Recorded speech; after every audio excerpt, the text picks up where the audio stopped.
Palaruvi waterfalls. അതിൻ്റെ അവിടുത്തെ ഒരു കൽസ്തൂപമാണിത്. അത് ഇതാ നോക്കൂ മക്കളെ, നോക്കൂ, ഇതാ വരുന്നു പാലരുവി വാട്ടർ.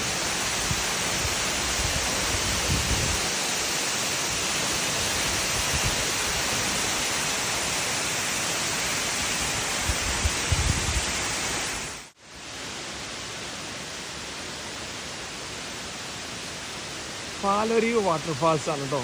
ഇത് തേന്മലയ്ക്ക് അടുത്തുള്ള ഒരു സ്റ്റേഷനിൽ നിന്ന് പുറപ്പെട്ട് കഴിഞ്ഞാൽ പാലരുവി വാട്ടർഫാൾസിലേക്ക് ബസ് സർവീസ് ഉണ്ട്. നമുക്ക് പ്രൈവറ്റ് വണ്ടികൾ പോകാൻ പറ്റില്ല, അവരുടെ തന്നെ ബസ്സിൽ പോകണം. ആ ബസ്സിൽ വന്നു കഴിഞ്ഞാൽ കാട്ടിക്കോട് ഒരു 10-20 മിനിറ്റ് യാത്ര ചെയ്ത് കഴിഞ്ഞാൽ എത്താവുന്ന വളരെ മനോഹരമായിട്ടൊരു വാട്ടർഫാൾസാണ്. ഇവിടെ നമുക്ക് കുളിക്കാനൊക്കെ സൗകര്യമുണ്ട്, പക്ഷേ ഇപ്പോൾ വെള്ളം വളരെ കുറവാണ്. അപ്പോൾ കുറച്ച് ഭാഗത്ത് വലിയ അപകട സാധ്യത ഇല്ലാത്ത സ്ഥലങ്ങളിൽ അവർ കുളിക്കാനായിട്ട് അനുവാദം കൊടുത്തിട്ടുണ്ട്. അടിപൊളിയല്ലേ? ഇത്രയും ഹൈറ്റിലുള്ള വെള്ളച്ചാട്ടം ആയതുകൊണ്ട് ഈ വെള്ളം വരുന്ന ഏകദേശം പാല് പോലെയാണ്. അതുകൊണ്ടാണ് ഇതിന് പാലരുവി എന്ന് പറഞ്ഞ പേര് ഇട്ടിരിക്കുന്നത്.